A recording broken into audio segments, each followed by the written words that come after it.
ஆள் போகுதா இல்லையா? அதான் ஆள் இருக்குது இல்லையா? நிறுத்தி பார்க்க சொல்லுங்க. ஏய் நிறுத்துறியா? அடிக்காத.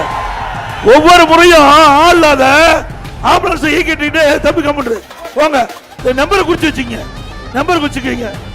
நம்பரை குறிச்சு போலீஸ் ஸ்டேஷன் கம்ப்ளைண்ட் கொடுங்க. ஏய் தம்பி எதுவும் பண்ணாதீங்க. ஒரு கேவலமான அரசாங்கம்.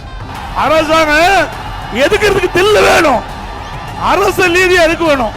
அதை விட்டுட்டு கூட்டத்துக்குள்ள ஆம்புலன்ஸ் விட்டு விட்டு ஒவ்வொரு முறையும் பிரச்சனை பண்றீங்களா?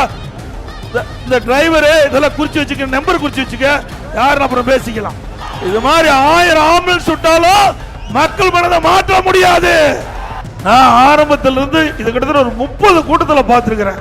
இதே மாதிரி ஆம்புலன்ஸ் கூட்டத்துக்குள்ள விடுறது. ஆக இந்த அரசுக்கு எச்சரிக்கையா விடுறோம்.